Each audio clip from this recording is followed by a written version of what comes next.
Chapter 15: Your Subconscious Mind and Your Happiness.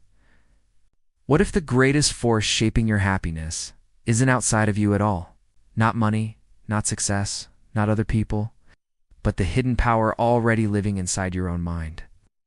In this chapter, you're about to discover why some people stay trapped in fear, negativity, and unhappiness, while others seem to radiate peace, confidence, and success, no matter what happens around them.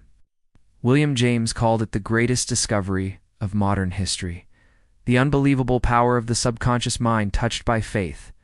And once you truly understand how this power works, you may never think the same way again. Listen carefully, because what you repeatedly think, feel, and believe is quietly creating the life you live every single day.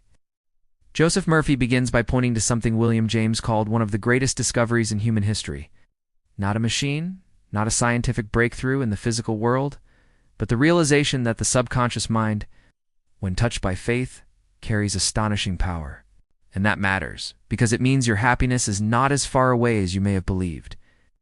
Deep within you is a reservoir of strength, wisdom, healing, and creative power that most people barely tap into. The day you truly realize this is the day you stop seeing yourself as powerless.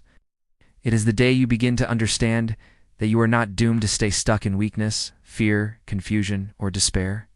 You can rise, you can heal, you can think differently.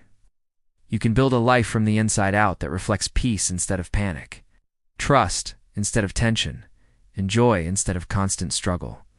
Now let's be honest. Life gives us moments that feel wonderful. The birth of a child, getting married, graduating, winning something meaningful, falling in love, achieving a goal you worked hard for. All of these can bring real happiness for a time. And they matter. They are beautiful moments, and they deserve to be honored. But Joseph Murphy is making a deeper point here. These experiences, as wonderful as they are still temporary. They come, they bless us, and then life keeps moving. So if your entire idea of happiness depends only on external events going your way, then your peace will always be fragile. Lasting happiness has to come from a deeper source.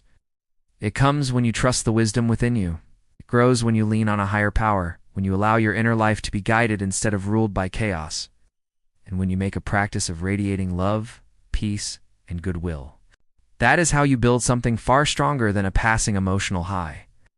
You build an inner foundation, a kind of spiritual structure within yourself that can remain steady even when the outer world shifts. And this leads to one of the simplest truths in the entire chapter, but also one of the most powerful. You must choose happiness. Happiness, in many ways, is a state of mind before it becomes a state of life. That may sound almost too simple, and maybe that is exactly why so many people miss it. We tend to think happiness must arrive from outside us through better news, better circumstances, more money, more approval, or fewer problems. But if you let the world dictate your emotional state, if you let the headlines decide your peace, if you let the behavior of others determine your worth, then your happiness will always be unstable. Before I go any further, I just want to share a personal thought with you. If the collective really does influence the matrix, the world we're all living in, then maybe that means your own consciousness has more power than you think. Maybe it's what determines whether you stay stuck in that reality or begin creating a different one from within. And maybe that is exactly why this chapter matters so much, because it reminds us that what we keep entertaining in the mind eventually becomes the atmosphere we live in. So if you want to step out of fear and into a different reality, it begins with what you choose to feed your inner world. And this is exactly what I mean by the matrix. If I keep listening to voices that constantly tell me the government is manipulating us, that I need to go off-grid, fear everything, and prepare for the worst, then little by little, I can feel myself being pulled into their version of reality. I'm not saying there's no truth anywhere in what people say, but I do believe we have to be careful what we keep feeding our mind. Because if fear becomes the lens, then fear becomes the world we live in. And for me, that is the real matrix. When someone else's truth becomes so loud that I start losing my own inner peace. I wanted to share this as it's been something I've pondered on for a long time now. Okay, let's continue. The mind is always taking shape around what it repeatedly contemplates. So the question becomes, what are you dwelling on every day? And what kind of life is that thought pattern quietly creating? One of the most practical things you can do, and this is where the teaching becomes very useful, is to begin your day by deliberately choosing the quality of mind you want to live from. Before the world starts talking to you, before stress begins pulling at your attention, before fear gets a vote, plant something better in your mind. Affirm order. Affirm guidance. Affirm peace. Affirm that right action is already unfolding in your life. And if during the day your attention wanders, as surely it will, you do not condemn yourself for it. Simply bring it back to what is constructive. Bring it back to what is life-giving. Bring it back to what is lovely and true. This is not denial. This is discipline. It is not pretending that nothing difficult exists. It is deciding that difficulty will not become the ruler of your inner life. Over time, this daily returning changes you. What begins as a practice eventually becomes a habit, and what becomes a habit starts to feel natural. That is how happiness becomes less like a random accident and more like a chosen way of living. Joseph Murphy also makes a point that a lot of people overlook. You must genuinely want to be happy. That sounds obvious until you really examine it. Some people have lived in discouragement, complaint, sadness, or emotional heaviness for so long that these states have become familiar. And what is familiar can start to feel safe even when it is painful. People can become attached to their suffering because it brings them attention, identity, sympathy, or simply because they no longer know who they are without it. I know, this sounds crazy, doesn't it? That is why desire matters. If you sincerely want peace, then you must be willing to let go of the inner habits that keep pulling you back into misery. You cannot keep rehearsing resentment, fear, victimhood, and hopelessness while expecting your life to suddenly feel joyful. The subconscious mind learns by repetition. What you repeat emotionally, mentally, and verbally begins to feel normal. So, if you repeat gratitude, faith, appreciation, trust, and possibility, these two begin to form new inner patterns. Happiness is not just a blessing that drops on you one day. It is also a condition you learn to welcome and sustain. Many people, without even realizing it, choose unhappiness through the thoughts they keep feeding every day. Nothing ever works for me. Nobody supports me. I always fail. Everything is against me. I never catch a break. Thoughts like these are not harmless. Repeated often enough, they become instructions to the deeper mind.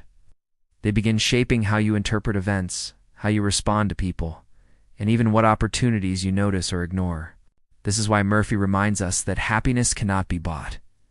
Money can make certain things easier. Success can open doors. Recognition can feel good for a moment. But none of these, by themselves, guarantee peace of mind. There are wealthy people who are miserable, successful people who are anxious, and outwardly admired people who feel empty inside. So the issue is not whether wealth or success is bad, it is that neither can replace the inner condition from which real happiness grows. Happiness is an inward atmosphere. It is a mental and spiritual quality. It grows from the thoughts you protect, the feelings you cultivate, and the meaning you give to life from within. One of the strongest images in this chapter is the idea of the stump that is no longer there. The obstacle may be gone in reality, but the mind keeps reacting as though it is still present. And if we are honest, many of us live that way. We are reacting to old pain, old rejection, old fear, old embarrassment, old failure, old heartbreak, even when the event itself is long gone. The memory remains, and the subconscious keeps replaying the response. But that inner stump can be removed. You do not have to keep shying away from life because of something that once hurt you. Fear is still only a thought. Worry is still only a pattern. Defeat is still only a mental impression until you keep giving it authority. The way forward is to replace these patterns with something higher. Faith instead of fear. Courage instead of retreat. Peace instead of resentment. Trust instead of panic. The moment you stop bowing to the memory of what happened and begin affirming what is possible now, you start creating freedom. You stop living in reaction to the past and begin living from a new inner cause. So what does all of this really come down to? It comes down to this. Believe in the deeper strength within you and begin bringing forth the best that is already there. The happiest people are not the ones who never face difficulty. They are often the ones who have learned to govern their inner world with wisdom, patience, and faith. The more you express what is highest within you, love, truth, kindness, courage, beauty, peace, and goodwill, the more natural happiness begins to take root. A tranquil mind is not a small thing. Quiet heart is not a weak thing. These are among the greatest treasures a person can develop. You do not find lasting happiness by chasing every external promise. You find it by returning to the deeper law within, by aligning your thoughts with what is life-giving, and by practicing that alignment until it becomes your nature. When you do that, happiness stops being something you keep waiting for and starts becoming something you quietly embody. And that, perhaps, is one of the wisest lessons in this entire chapter. If you enjoyed this video, join me for Chapter 16, Your Subconscious Mind and Harmonious Human Relations, and remember to like, share, subscribe. Cheers for now.